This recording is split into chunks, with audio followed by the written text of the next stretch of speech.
Hoi, es freut mich, dass ihr alle wieder da sind, falls ihr eingeschaltet habt. Oh mein Gott, mir passiert es eben amix, dass ich so irgendeinen Podcast höre, oder? Und nachher geht es ja automatisch weiter zum nächsten. Das heisst, vielleicht sind ihr auch nicht extra da. Aber auf jeden Fall, wenn du extra da bist, hoi! Und wenn du nicht extra da bist, komm wieder zurück irgendwann. Oh Mann, Dings, ich bin übrigens ein Intro am organisieren. Dass ich nicht mehr muss jede Woche irgendein awkward «Hi» rausdingsen. Freut euch. Ich freue mich, glaube ich, mehr als ihr. Euch ist so schon scheißegal, aber ich freue mich, weil ich finde es wirklich schlimm. Heute sind wir wieder kurzfristig dran. Morgen ist Sonntag. Morgen muss in weniger als 24 Stunden muss die Folge online kommen und ich muss schon bald gehen. Und mein Freund hat Geburtstag. Leute, sind ihr auch so gestresst, wenn eure Loved Ones Geburtstag haben? Ich habe wie so das Gefühl, egal was ich mache, es kann so nicht gut genug sein. Und ich bin schon richtig gestresst vor dem Gratulieren. Ich hasse es, Leute gratulieren, weil ich habe immer das Gefühl, so, im Nachhinein denke ich immer so, Bro, wieso habe ich so gratuliert? Also, wieso habe ich nichts Gescheites gesagt? Eigentlich müsste ich mir so eine Rede also auswendig lernen, und ich jedes Jahr allen immer sage, damit ich mich nicht jedes Mal scheiße fühle. Und es ist auch nicht, dass ich objektiv gesehen irgendwie scheiße gratuliere. Es ist einfach, dass ich mir Sorgen mache, dass ich dieser Person den Geburtstag versau, weil ich immer das Gefühl habe, an meinem Geburtstag gibt es jemanden, der mir den Geburtstag versaut. Wisst ihr, was ich meine? Aber ich glaube, das ist keine Universal Experience und ich bin einfach ein verdammtes Opfer. Egal. Wir reden heute über das Leben nach dem Gymi. Weil es kommen gerade sehr viele Fragen und irgendwann vor kurzer Zeit bin ich draußen im Garten gesessen und bin so what the fuck. Es ist einfach so für Maturprüfungen lernen Vibes, weil ich weiss noch, in diesem Sommer bin ich immer draussen gehockt und habe meine scheiß Maturbücher gelesen und ich habe das Gefühl, ich komme nicht voran und ich war am Durchdrehen und ich dachte, oh mein Gott, ich bestand einfach keine Prüfung und es ist alles scheiße und alle anderen sind gescheit und ich bin dumm und ich bin gestresst und es ist so viel und das Leben ist jetzt gerade am schwierigsten und es wird nachher so geil und so. Und ihr stellt mir auch ganz viele Fragen. So, zu den Maturprüfungen kann ich eigentlich wirklich nicht so viel sagen. Ich glaube, ich habe sogar mal eine Folge über... okay, das weiß ich eigentlich. Doch, ich glaube schon, oder? Habe ich schon mal eine Folge über das gemacht? Stopp. Oh ja, ich habe schon mal so eine Folge gemacht. Und zwar heisst sie 6er im Französisch, 2er in Mathe. Dort rede ich über das Gymi allgemein und so, glaube und da haben wir wahrscheinlich eine Frage stellen. Also, keine Ahnung, das ist eine der ersten Folgen. Dort habe ich, glaube noch mein schreckliches Penismikrofon. Ja, falls du neu da bist. Alle Leute haben gesagt, mein Mikrofon sieht aus wie ein Dildo. Ich finde nicht. Aber es war einfach scheiße von der Qualität her. Darum habe ich jetzt ein anderes. Nicht wegen sozialem Druck. Einfach, dass wir es klargestellt haben. Auf jeden Fall, dort geht es mehr so ums Gymi in dieser Folge. Und heute geht es darum, was passiert nach dem Gymi. Wie habe ich jetzt die, oh mein Gott, einfach eineinhalb, nein, oh mein Gott, es sind bald 2 Jahre. Vor 2, oh mein Gott, und ich habe einfach immer noch keine weitere Ausbildung. Cringe. Aber ja, vor bald 2 Jahren. Oder auf jeden Fall vor 2 Jahren bin ich wahrscheinlich schon so ein bisschen meine Bücher am Lesen für die Maturprüfungen und so weiter und so fort. Ich bekomme auch mega oft die Frage gestellt, ob ich nicht eine von denen bin, die keine Maturprüfungen hatte wegen Corona. Nö. Nö. Ich bin eine von denen, die ein Jahr lang irgendwie homeschooled war und wir ein Jahr lang gefühlt nichts gemacht haben und dann aber trotzdem Prüfungen darüber gehabt haben. Ich bin die. Ja, aber weil ich glaube, ich war eine von diesen Säuen, wo, wenn die Leute mehr, die älter waren oder eben schon fertig waren mit dem Gymi, gesagt haben, oh, du wirst es irgendwann so richtig vermissen und es ist eigentlich voll die coole Zeit und es ist eigentlich voll chillig, dann bin ich so Bro, du checkst nicht. Du checkst nicht. Bei mir ist es wirklich nicht chillig. Bei mir ist es wirklich schlimm. Und ich freue mich wirklich zum fertig sein und mein Leben wird nachher wirklich 100-mal besser. Und jetzt bin ich die andere Leute sagen, oh mein Gott, geniessen Sie im Gymi. Es ist eigentlich cool. So, auch wenn ich live bin auf TikTok, sind alle fragen immer Sachen zum Gymi. Und hey, ich komme jetzt ins 3. Gymi. Hast du irgendwelche Tipps? Es ist so schlimm. Ich freue mich zum fertig sein. Oh mein Gott, Leute, geniessen es. Geniessen es. Geniessen es. Und ich habe das schon ein paar Mal gesagt, aber ich sage es einfach nochmal. Der Vorteil am Gymi oder Kanti oder Gimmer, ja, ich weiss, ihr Berner liest, ihr hört mich, sind ihr stolz. Der Vorteil ist, du bist jeden Tag im gleichen Rahmen. Du kennst deine Leute, auch wenn sie fucking scheiße sind. Du weißt, sie sind einfach scheiße. Und kannst jeden Morgen, weißt du, was auf dich zukommt. Wenn du jetzt jemand bist, der immer mega gelangweilt ist, okay, dann ist es vielleicht schon ein Nachteil und dann verstehe ich es auch. Aber wenn du so bist wie ich und dir eigentlich viel Gedanken machst und nicht so gerne neue Situationen hast oder auch irgendwie sozial so ein bisschen so bist, dann ist es eigentlich hure geil, im Gimmi zu sein, weil du kennst die... gut, am Anfang ist es auch mega schlimm, gell? Du lernst so viele neue Leute kennen und hast das Gefühl, alle hassen dich oder du musst jetzt mega cool wirken oder so. Aber das kommt ja alles... Das funktioniert dann irgendwann einfach. Bei uns jetzt zum Beispiel im Gymi auch, ich glaube, so gefühlt in keiner Klasse so Leute gehabt, die so Aussenseiter waren, mässig. So wie früher in der Schule. Es ist wirklich, ab dem Gymi ist wie so gewesen, es gibt so nicht die coolen, es gibt einfach die nervigen Lauten. Und es gibt auch nicht die so uncoolen, sondern es hat einfach immer so Grüppli gegeben. Und dann sind so die, die viel lesen oder die, die nicht lernen oder die hure reinschwitzen und die besten Noten haben. So, das sind unsere Grüppli. Darum, falls du gerade so Angst hast, weil du ins Gymi kommst, es ist nicht so schlimm. Also bei uns auf jeden Fall. Und auch wenn ich an die anderen Klassen denke. Es ist wirklich nicht so der Mobbing-Vibe. Mehr so, doch, Bro, ich habe mich schon auch gemobbt gefühlt. Aber es ist so das, was sich liebt, das neckt sich Mobben gewesen. So, Bro, Loki haben wir einander einfach alle angefickt und haben einander aber irgendwie trotzdem auch so ein bisschen cool gefunden und so. Aber so deep ist es ja nichts. Es ist nie so gewesen, dass irgendjemand jetzt so heulend rauslaufen müsste oder so. Doch, ich habe glaube einmal, oh mein Gott, wir haben das Theater gemacht und nachher ist der, mit dem, wo ich musste, zusammen so Partner spielen. Also, ich war fucking seine Affäre im Theater und er war so der Boss. Und er war so gemein zu mir, immer hinter der Kulisse. Er war so einer von denen, der immer so rude zu mir war, aber mich eigentlich lustig gefunden hat. Und er hat es eben lustig gefunden, weil ich immer reagiert habe und halt immer zurückgegeben habe, ist so wie so hahaha gewesen. Auf jeden Fall ist er immer so hinter der Bühne so ein Hurensohn zu mir gewesen. Und nachher sind wir auf der Bühne und dann haben wir halt müssen so verliebt spielen und dann hat er so, weißt, hat er auch nach dem Auftritt immer ist er so gewesen, wow, ja, mega gut gemacht, ja, voll gut. Und nachher habe ich ihn mal angefickt und bin so gewesen, Digga, ich komme nicht auf die Bühne, so 10 Minuten bevor wir auf die Bühne haben, ich komme jetzt nicht auf die scheiß Bühne und spiele das, damit du dort gut aussiehst, weil es sind so alle unsere Lehrer und so bla bla. Wir haben es mega gut gemacht und wir hätten auch nachher noch irgendwo anders das können aufführen und bla, nachher ist aber Corona wieder gekommen. Aber so, weißt, wir haben es wirklich gut gemacht. Und alle haben so unseren Arsch gelutscht dafür, wie gut wir es gemacht haben. Und er war so jemand, der das voll toll gefunden hat, wenn die Leute so Approval gegeben haben. Und dann habe ich ihm gesagt, Bro, wenn du nicht anständig zu mir sein kannst, hinter der Bühne, dann gehe ich nicht dort rauf und lasse dich gut aussehen auf dieser fucking Bühne. Und dann bin ich heulend rausgelaufen. Und aber nachher, oder ich weiß gar nicht, ob ich geheult, aber auf jeden Fall mit Tränen in den Augen, weil wenn ich streite, habe ich immer Tränen in den Augen. Und nachher haben wir einfach auf die Bühne müssen und ich musste so, ihn so verführen auf der Bühne. Oh mein Gott, das ist auch so ein Dark Chapter von meinem Leben, dass ich einfach vor all meinen Lehrpersonen und der ganzen scheiß Schule haben müssen so low-key so eine Fremdgeherin und so eine Verführerin und so eine Junge und er war so alt im Theater. Oh mein Gott, das ist so... Oh mein Gott, in so einem roten Kleid. Das ist auf jeden Fall überhaupt nicht der Point von diesem Podcast, aber... jetzt bin ich so am cringen. Auf jeden Fall. Auf jeden Fall. Das Gymi ist toll. Auch wenn ich weiss, die Prüfungswochen sind schrecklich. Du willst, es ist unübertrieben. Amigs denkst du dir, what the fuck mache ich da? Ich wünschte, ich wäre gerade nicht da. Und das ist mega ein Schulsystemproblem. Und es ist viel zu viel Leistungsdruck.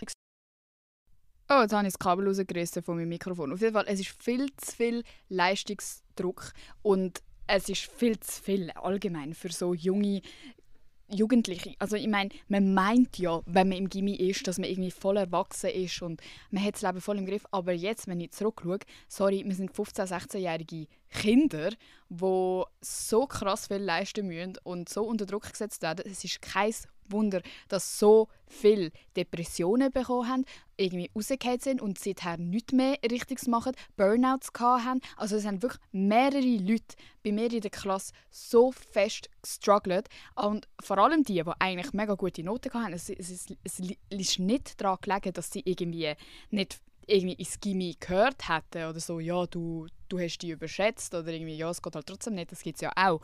Aber es sind wirklich die gewesen, die eigentlich fucking gut sind, aber weil so viel von dir verlangt wird, auch wenn du mega gut bist. Weil ich meine, die immer Sechser schreiben, haben den Druck, dass sie jedes Mal einen Sechser schreiben müssen. Und nein, es gibt keinen 5,5. Und das ist extrem im Gymi. Ich glaube, wenn ihr das hört und nie am Gymi seid, sorry, Bro. Aber man kann sich das safe nicht vorstellen von außen. Man denkt ja, alle Leute, das ist ja so das Klischee, so ja, Gimme, Bro, du bist noch nie arbeiten, verdienst mal Geld, Bro, einfach weiter in die Schule, haha, hockt einfach nur rum, Bro, mega chillig, Schulferien.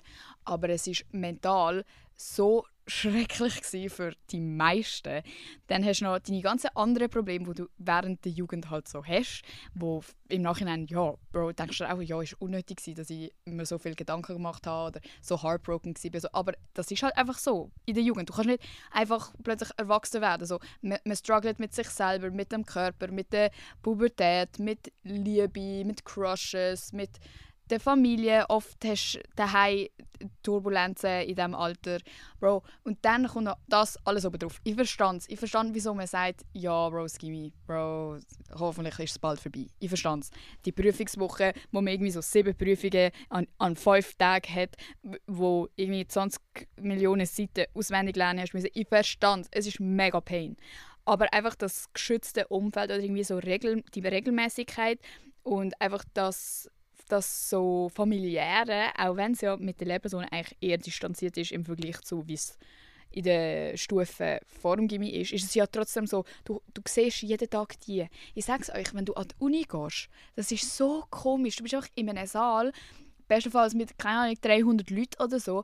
Du schämst dich so, also nicht schämen, aber es ist so wie unangenehm, neben irgendjemandem zu hocken. Du hockst gefühlt jeden Tag neben jemand anderem, wenn du nicht so deine Friend-Group hast oder wenn du vielleicht mal in einer Vorlesung bist, wo nicht die üblichen Leute, die du also gefunden hast, sind. Und die Dozenten sind so fremd und irgendwie das sind so gefühlt so Wissenschaftler, die so vor dir stehen und einfach so labern. Und es juckt sie nicht, ob du es verstanden hast. Es juckt sie nicht, ob du zuhörst. Es juckt sie gar nicht. Du juckst niemand mehr. Und das ist so eine krasse Umstellung vom Gymi, wo alle da so quasi hinterher säckeln, auch wenn sie sagen, ja, jetzt musst du lernen, selbstständig sein für die Uni. Bro, shut the fuck up. Die säckeln dir so hinterher mit, ja, du musst aber noch das und das und hast du das schon gemacht? Und ja, nein, das fand ich jetzt nicht gut. Und so der Austausch, man macht ja mega viel so, keine Ahnung, Gruppenarbeit und Vorträge und irgendwie Austausch in der Klasse, was man für Lösungen hat und so, Bro, das alles fällt weg. Einfach allgemein so Aufgaben lösen. Bro, es gibt in der Uni, falls du nachher an der Uni willst, also Uni, ich weiss nicht, wie es an der Fachhochschule ist oder an sonst irgendetwas angewandte Psychologie oder so, kein Plan, Digga. Aber so, wie ich es im Psychologiestudium erlebt habe, ist wirklich so, dass du hockst und du gehst heim und hockst. Und dir wird einfach das Zeug reingelabert, von einer Folie abgelesen. Also es bringt dann meistens auch wirklich nichts, in die Vorlesung zu gehen, weil es steht genau so auf der Folie. Und dann musst du dazu noch irgendwie pro Vorlesung gefühlt 100 Seiten daheim aufbereiten und zusammenfassen und lernen.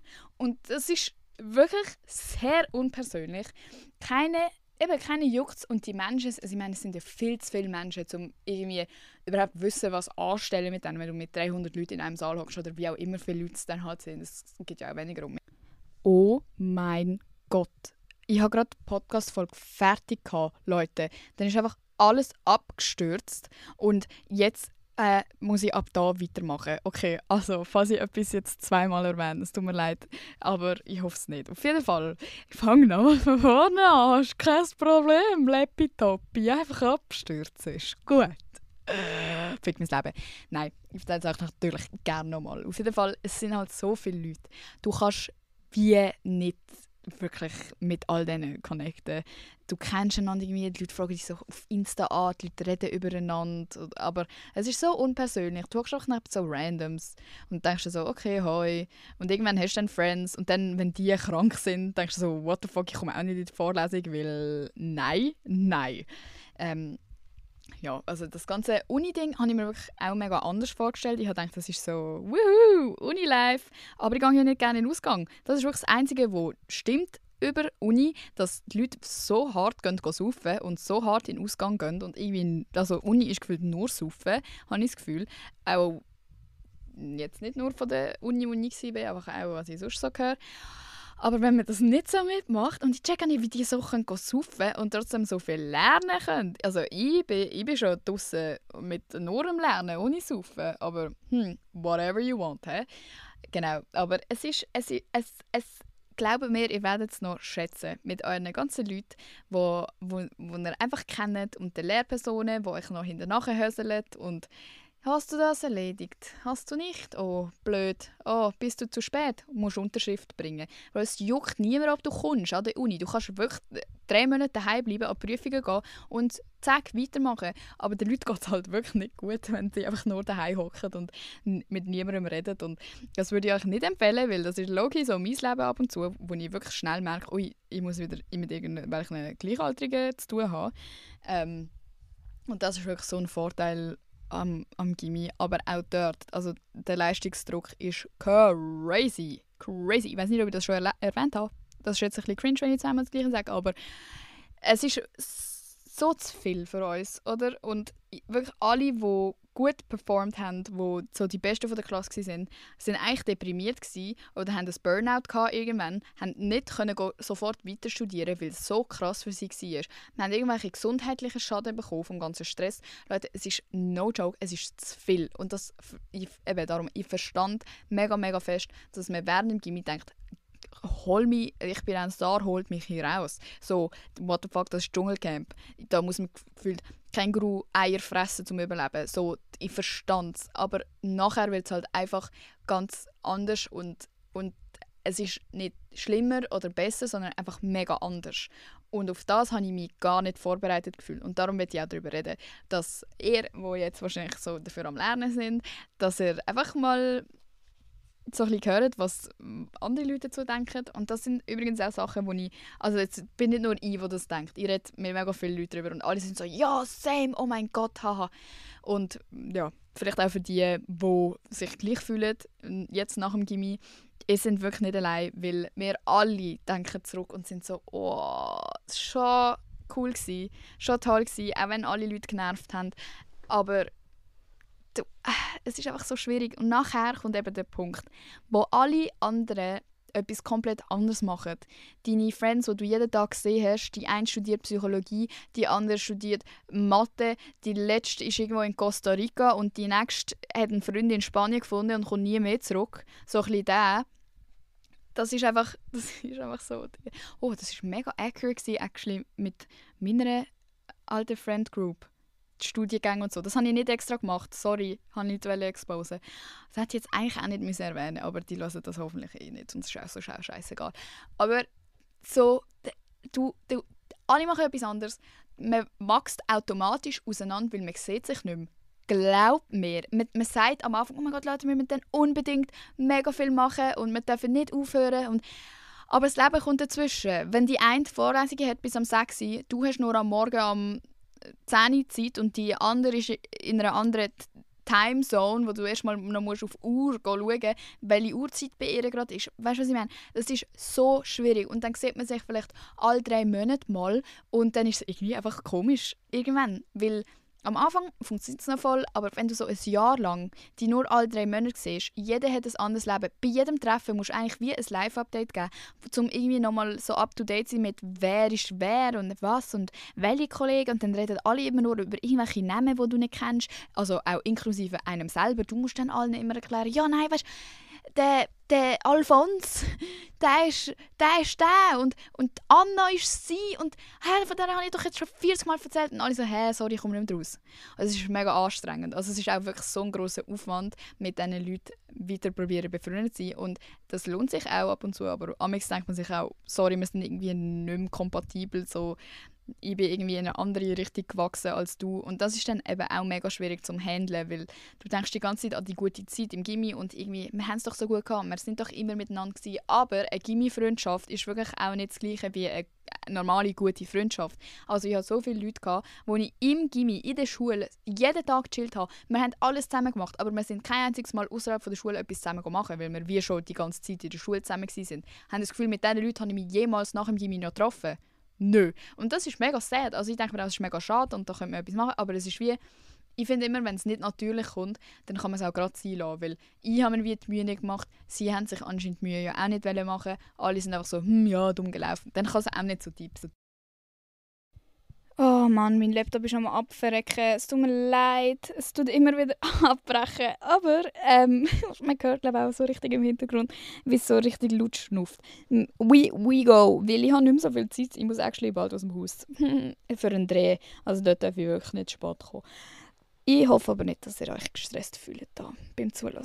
Auf jeden Fall ist es auch einfach, ja, nachher hast du die ganzen Leute nicht mehr, alle verändern sich, du fragst dich immer mehr, hast das, was ich mache, jetzt gerade das Richtige oder nicht? Und alle Leute haben eine Meinung dazu, was du machst. Ja, Psychologie, ja, so spürst du mich, fühlst du mich, Scheiß. Und dann gibt es die, die sagen, wow, mega cool, Psychologie würde ich auch mega gerne machen. Und dann gibt es die, die sagen, willst du wirklich gerade schon weiter studieren? Und dann gibt es die, die sagen, also ein Studium, nein, das würde ich nicht machen. Da, mach doch eine Ausbildung, eine Lehre oder so. Nein, das machen wir nicht. Oder sonst gibt es die, die sagen, Bro, es gibt einfach alles. Und alle reden dir immer rein. Ich habe das noch ein bisschen mehr das Gefühl, weil mir literally alle Leute im Internet probieren zu sagen, was für mich das Richtige ist, was so Studium und so angeht. So, habt die Fresse. Ihr kennt mich alle nicht, also jetzt nicht ihr, aber so die so auf TikTok in irgendeinem random Kommentar so kommen so «Oh ja, hast du das Studium abgebrochen, aus dir wird nichts.» Bro, habt die Fresse, weißt du. Und ich finde, oder erlebe auch mit, dass wir uns viel zu viel darauf achten, was die Leute sagen. Ich habe das auch selber schon erlebt, als ich irgendwie etwas geäussert habe, jetzt nachdem ich das Psychologiestudium abgebrochen habe und wo ich so irgendwie so gesagt habe, vielleicht könnte ich mir noch das und das vorstellen. Und wenn die Leute dann nicht sagen, ja, das ist noch cool, sondern irgendwie so, was meinst du? Ja, sehe ich jetzt nicht so. Bist du sicher? So, wenn die Leute so reagieren, dann tue ich das gerade wieder verwerfen. Bei so, okay, ja, stimmt. Weil es sind ja nicht random Leute, die da reinreden, meistens im echten Leben, sondern es sind deine Eltern, es sind deine nächsten Friends, es ist dein Umfeld, wo du ja eigentlich davon ausgehst, okay, die kennen mich ja hure. Wenn die sagen, ich kann nicht Elektroinstallateur werden, dann stimmt das ja wohl. Aber wir müssen auch einfach auf uns selber hören und merken, irgendwie bin ich ja auf diesen Gedanken gekommen. Und irgendwie bin ich ja excited gewesen, als ich ihnen gesagt habe, oh mein Gott, Leute, ich glaube, ich würde mega gerne Elektroinstallateur werden. Wenn sie dann nachher alle so reagieren, okay, scheiße, aber du hast aus einem Grund überhaupt die Idee gehabt. Und dann lade dich doch darauf ein, weil ich erlebe das so viel mit und eben auch bei mir selber habe ich es auch schon gesehen, dass man dann wie einfach sofort, okay, ja, das stimmt, das war eine dumme Idee. Sorry, tschüss, mache ich halt trotzdem irgendwie, keine Ahnung, wie die Biologielehrerin oder so. Und dann denkst du wahrscheinlich in 40 Jahren, oh mein Gott, wieso bin ich nicht Elektroinstallateur geworden? Das sind jetzt dumme Beispiele, aber ich will halt nichts sagen, was actually so in meiner Zukunft liegt, weil dann fühle ich mich gestresst und ich habe nicht gerne, wenn die Leute vor mir oder so wissen, was läuft bei mir, vor dem, dass ich es wie schon so safe habe. Wisst ihr, was ich meine? Darum, vorerst ist mein Zukunftswunsch Elektroinstallateurin. Installateuse? Keine Ahnung. Aber ihr wisst am allerbesten, was zu euch passt. Und die anderen Leute haben alle irgendeinen anderen Hintergedanken. Dann heisst es, oh nein, dort verdienst du nicht genug. Oder nein, dort hat es nur Männer. Oder sehe ich die einfach nicht so. Oder nein, du bist doch viel zu sensibel. Also die Leute haben halt ganz andere Gedanken im Kopf, aber du selber kennst die am besten.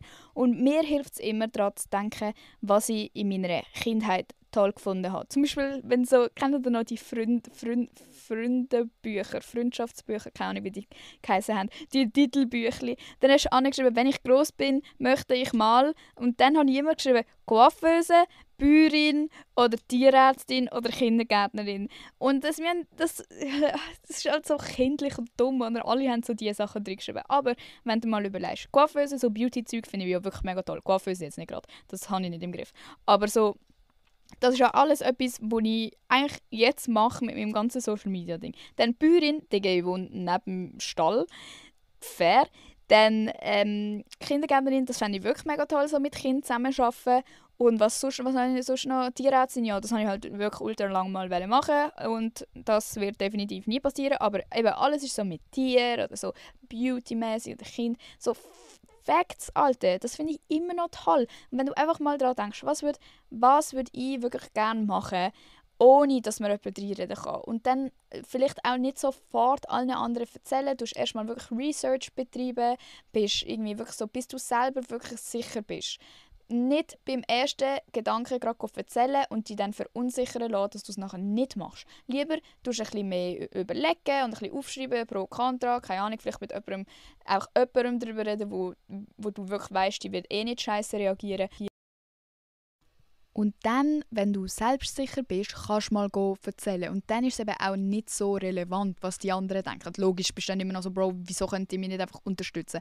Aber es ist nicht mehr so schlimm, dass du einfach alles verwirfst und nicht mehr an deine Träume glaubst. Und einfach, ihr glaubt nicht, wie einfach es ist, Träume kaputt zu machen und jemandem einfach die Chance wegzunehmen, das überhaupt zu erleben. Weil wir sind alle so sensibel, was so neue Sachen angeht.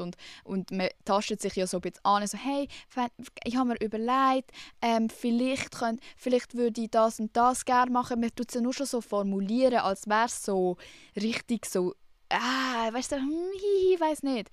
Nie sagt man so, ich mache jetzt Elektroinstallateur.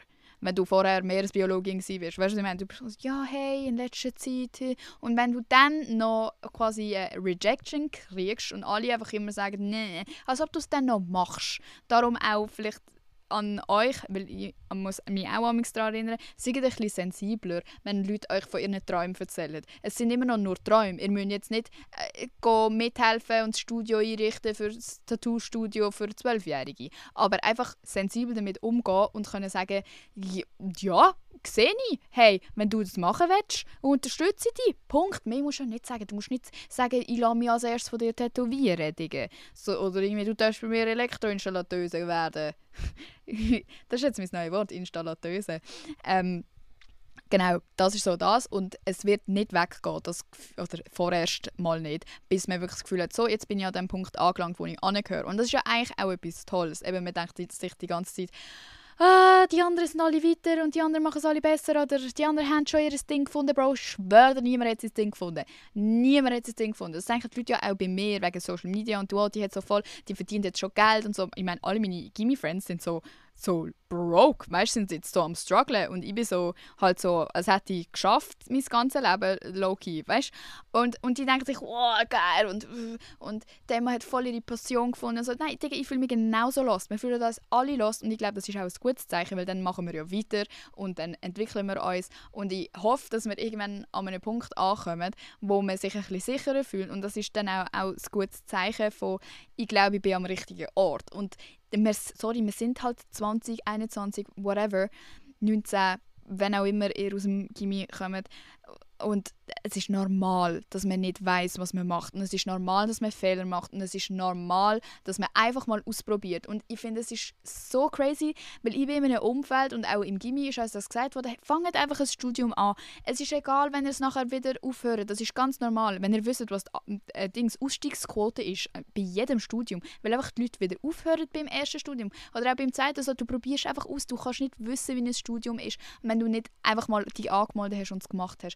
Das ist so normal für mich, so dass, ja, man fährt halt einfach mal an und ja, wahrscheinlich kann es dir auch wieder nicht gefallen. Und dann, als ich das in der Öffentlichkeit erwähnt habe, sind die Leute so gesagt, oh mein Gott, sie hat das Studium abgebrochen, what the fuck? Und ich glaube, das kommt halt von Leuten, die nicht aus einem akademischen Hintergrund kommen, die so sind, so, oh mein Gott, hey, die hat studiert. Die war einfach im Studium und hat einfach wieder aufgehört. Es ist nicht so deep.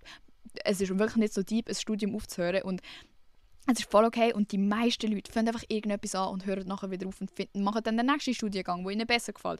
Das ist der ganze Sinn der Sache. Aber in der Schweiz, ja wirklich, das ist so ein Schweizer Ding, wird es so gehatet, wenn du ausprobierst und wenn du einfach mal sagst, oh nein, das hat mir jetzt nicht gepasst. Was, das hat dir nicht gepasst, das hat Geld gekostet. Alter, habt die Fresse, Mann.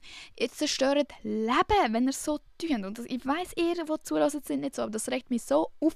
Lasst doch die Leute einfach machen. Und wirklich, ich will euch das wirklich ans Herz legen. Macht einfach. Brecht das scheiß Studium ab, wenn ihr es wirklich merkt. Aber das, erstens, das schaffe ich eh nicht, weil ich mich nicht dafür interessiert. Und zweitens, es interessiert mich nicht. Wenn ihr sagt, ui, das ist jetzt anspruchsvoll, aber ich würde es mega gerne machen. Macht es weiter. Schwitzt euch den Arsch ab. Und das ist wirklich auch etwas. Es ist nicht nur weil man dann etwas findet, wo man gerne machen würde oder wo einem wirklich interessiert, dass es chillig wird oder dass es irgendwie geiler wird als jetzt das Studium, das dich fett angeschissen hat. Es ist einfach, der Outcome ist ja erwünschenswert. Das ist wie im Gymi, fuckt es dich auch so ab, für die Prüfungen zu lernen, aber am Schluss bist du froh, hast du die Matur. Am Schluss bist du froh über die Erfahrungen, die du gemacht hast. Am Schluss findest du alles cool, aber es war trotzdem ein Pain gewesen. Und genau so wird es mit allem sein. Es ist auch ein Pain für mich, amix Social Media zu machen. Auch wenn alle finden, Jockey-Leben, bla bla bla, es ist anstrengend. Und amix habe ich auch keinen Bock, ein Video zu schneiden oder einen Podcast aufzunehmen oder ein Meeting zu haben oder irgendetwas zu unterschreiben oder irgendein Konzept auszuarbeiten. Bro, das ist einfach, so ist es einfach. Aber am Schluss des Tages haben wir in der Hand, wenn wir so privilegiert sind, und ich finde, dann sollte man auch das Privileg nutzen, dass wir in der finanziellen und gesellschaftlichen Lage sind, um einfach mal zu sagen, «Ui, das Studium hat mir jetzt nicht gepasst, das würde mich unglücklich machen, wenn ich das weitermachen würde. Ich probiere etwas anderes aus.» Bro, wir haben das Privileg, dann nutzen wir es doch auch. Probiert aus und am Schluss sind wir die meiste Zeit vom Leben verbringen werden mit Arbeiten. Ausser wir werden random Millionäre. Aber auch die arbeiten. Weißt du, es ist du wirst wirklich die meiste Zeit mit dem verbringen, wo du gerade die Ausbildung dafür machst. Und wenn das heisst, dass du 1-2 Jahre Zeit brauchst, um irgendwie herauszufinden, was das ist, aber dafür hast du den Rest von deinem Leben etwas, was du gerne machst, im Vergleich zu etwas anderem, dann lohnt sich doch das mega. Ich habe Leute gesehen, nur so das kurzfristig, «Oh, jetzt ist ein Jahr verschwendet.» Nein, habe ich nicht, weil ich weiss jetzt, dass ich definitiv nicht Psychologie studieren will. Hätte ich es nicht gemacht und hätte sofort etwas anderes gemacht, wäre ich vielleicht den Rest von meinem Leben so gewesen, vielleicht wäre das Psychologiestudium auch mega toll gewesen für mich. So, Alter, in der Schweiz gibt es einfach nichts, was heisst Trial and Error. Es heisst einfach nur Trial and You succeed, du kleiner Hurensohn. So, hört auf mit dem. Übrigens, ein paar Leute schreiben mir in den Feedback-Kasten auf Spotify, «Bitte weniger fluchen!» Nein, dann sind wir zu jung zum Reinhören. Es tut mir mega leid, aber ich kann nicht aufhören zu fluchen. Oder vielleicht könnt ihr so eine Spezialgenehmigung von euren Eltern bekommen. So unterschriebenes Ding. «Hör mal, darf ich hören, weil es gibt einen Mehrwert, weil sie hat manchmal recht» oder so. Sorry, aber das wird... Nicht fluchen ist nicht mein Ding. Sorry. Aber eben, redet die Leute nicht rein bei ihren Träumen. Und ihr glaubt bitte an eure Träume. Ich habe auch immer schon mega Freude an Videos schneiden und machen. Ich habe sie einfach nie gepostet oder nie irgendjemandem gezeigt. Aber ich habe das schon als Kind gemacht. Das haben wir, glaube ich, aber die meisten von uns gemacht. Aber weißt du, ich habe das immer gerne gemacht. Und am Anfang haben mir auch die Leute gesagt, «Bro, what the fuck, was machst du?» Und ich habe trotzdem weitergemacht, weil es mir Freude gemacht hat. Und schaut, wo ich bin. An einem Ort, wo ich finanziell stabil bin, durch das, an einem Ort, wo ich immer etwas machen darf, was ich mega, mega cool finde. Auch wenn es mich amigs anschießt, ich finde es ja trotzdem cool. Ich mache es ja, sonst würde ich es nicht machen. An einem Ort, wo ich, keine Ahnung, Alter, meine eigenen Tierchen haben kann und schauen kann, dass alles läuft und irgendwie voll im Leben stand. Das hat nicht geklappt. Hätte ich darauf gelassen, was alle Leute mir probiert haben, reinzureden. Aber amigs weiss man es einfach selber besser. Meistens weiss man es selber besser. Ausser in der Liebe, Digga, da könnt ihr mal auf eure Kollegen ein bisschen mehr hören. Das fuckt mich sehr ab, wenn ihr nicht auf eure Friends hört. Aber sonst, ihr habt ja aus einem Grund das Bedürfnis, um etwas anderes anzufangen oder zum das und das Studium anfangen. Und da kann euch niemand reinreden. Sorry, es ist eures Leben. Ihr müsst nachher damit klarkommen, was ihr gemacht habt. Ihr müsst den Rest vom Leben eben das schaffen. Dann sucht euch wenigstens etwas aus, wo ein weniger grosser Pain ist. Schaffen wird immer schaffen bleiben. Schaffen ist auch schaffen, wenn man selbstständig ist. Schaffen ist auch schaffen, wenn man Influencerin ist. Und das ist, glaube ich, so eine Wunschvorstellung, die wir haben, so, ja, aber wenn ich nur das und das machen könnte, dann wäre ich glücklich. Ihr glaubt mir, es macht auch nicht glücklich, um einfach nur daheim hocken können. Auch wenn das ist alles, was man sich denkt, wenn man irgendwie gerade etwas schafft oder irgendwo ist, wo man nicht sein will und so, ja, wenn ich jetzt nur die ganze Zeit daheim chillen wie der und der oder die oder die Reiche oder Kylie Jenner, was auch immer. Glaubt mir, es ist so fucking langweilig allein daheim, wenn alle anderen das Leben leben, wenn alle anderen in der Uni hocken, wenn alle anderen einen Job haben. Glaubt mir, wenn du nicht in einem Kreis von Multimillionären bist, dann glaube ich, lohnt sich das nicht, um sich wünschen, irgendwie, ja, wünscht euch, um irgendwie Multimillionär zu sein von mir aus, aber die haben dann andere Sorgen. Und alle Leute haben ihr Päckchen und es gibt nicht so die eine von, oder irgendwie, ja, wenn ich einfach nur selbstständig sein könnte, dann wäre mein Leben so viel chilliger. Selbstständig sein ist auch ein grosser Pain. Es ist alles ein grosser Pain, aber man muss wie etwas finden für sich, wo sich der Pain lohnt. Wo du dir denkst, für das Lernen fuckt mich so ab, aber am Schluss bin ich Psychologin. Ich freue mich drauf. Oder so, ich habe einen Job, den ich mir mega, mega gut vorstellen kann, zu machen. Juhu, ich arbeite jetzt anders an. Aber wenn du ein Studium machst, wo du dir von Anfang an denkst, hey, ich wüsste gar nicht, was ich mit dem arbeiten würde, Digga, dann merkst du schon, ui, das ist glaube ich nicht so gut, vielleicht muss ich das nicht nur machen, nur weil meine Eltern das gerne hätten. Weißt du, was ich meine? Es wird eine sehr lustige Zeit. Alle fühlen sich lost, alle haben das Gefühl, sie machen es falsch. Alle haben das Gefühl, alle anderen machen es besser. Aber es gibt Comfort zu wissen, dass es allen so geht. Und es ist auch gut so, Digga. Wir sind jung, juhu, wild, geht noch ein bisschen in den Ausgang, machen irgendetwas. Später denkt ihr auch wahrscheinlich wieder, wow, das war die geilste Zeit von meinem Leben gewesen. Wenn ich jetzt denke über das Gymi, so, das war eigentlich wirklich noch cool gewesen. Es ist immer so im Nachhinein. Darum genießt es einfach und ihr macht es schon richtig so, wie ihr es macht. Auch wenn ihr gerade einen Fehler macht, dann lernt ihr daraus und wisst es nachher besser. Das ist alles gut. Solange ihr nicht betrogen an der Langstrasse liegt. Das ist das Einzige, was ich nicht von euch will. Aber der Rest, nehmt es nicht so ernst. Also ich meine, nehmt es ernst, aber es sind nicht so, fuck, jetzt habe ich schon etwas angefangen, jetzt kann ich nicht mehr aufhören, weil so bin ich erzogen. Ich bin auch so erzogen. Was du anfängst, hörst du auf. Aber wenn es nicht passt, dann passt es nicht. Und das, sorry, weiss man einfach selber am besten. Und es hat mich bis jetzt wirklich noch niemand aus dem Leben gekriegt, nur weil ich Psychologie nicht weiter studiert habe. Juckt keine Sau, Alter, weil ich mache etwas anderes. Es geht nur darum, diesen erwachsenen Leuten geht es immer nur darum, Hauptsache du machst etwas. Ja, dann machst du irgendetwas. Ich bin auch nicht Befürworterin dafür, dass du einfach so chillst. Auch wenn du ein Zwischenjahr machst, finde ich, probier verschiedene Praktiken aus. Gang irgendwie reisen, mache Sprachschule oder irgendwie von mir aus auf Duolingo lernst, irgendeine Sprache, mach irgendetwas, irgendein neues Hobby, damit du irgendetwas gemacht hast. Wenn du nur daheim hockst und gamest, weiss ich wirklich nicht, außer du bist am Streamen und wirst nachher der grösste Streamer der Welt, von mir aus. Aber ihr wisst, glaube ich, was ich meine. Genau. Also, falls euch die Zeit bevorsteht, ihr schafft das. Falls ihr in dieser Zeit drin seid, we're all in this together. Und das ist alles, was ich zu melden habe. Ich bedanke mich ganz recht herzlich, dass ihr zugehört habt. Ich bin jetzt ein bisschen im Stress. Gerne den Podcast bewerten, das freut mich immer sehr. Und folgen und die Glocke anmachen. Dann werdet ihr immer benachrichtigt, wenn eine neue Folge draussen ist. Es wird auch nichts sonst gespammt oder so, wirklich nichts. Folgt los mal auf Insta, Gottverdammt sicher. Da kommt jede Woche ein kleines, herziges Instagram-Postli. Und es kommen nur Stories oder so, wenn es gerade etwas Spannendes zum Zeigen gibt, von irgendwie Awardshow oder Live-Show oder so. Oder wenn ich etwas zu der Folge zu melden habe. Wenn zum Beispiel jetzt keine Folge kommen würde oder wenn sie zu spät kommen würde, so, das kommt alles auf Insta. Und ja, es tut mir leid, dass es so chaotisch war. Es fuckt mich auch ehrlich gesagt ab, dass die erste Aufnahme einfach weg war, weil die war wirklich besser gewesen. Das muss ich jetzt auch sagen, da haben wir jetzt etwas verpasst in meinem Selbstgespräch. Und ich hoffe, wenn ich jetzt auf Stopp drücke, dass es nicht nochmal abstürzt. Weil sonst kriege ich eine Krise und dann muss ich auf Insta posten, sorry, es kommt keine Folge, ich habe es wirklich probiert, ich habe sie zweimal aufgenommen, aber es ist einfach nicht gegangen. We don't hope. I love you very much. Nein, I don't love you. I like you. Bis nächste Woche.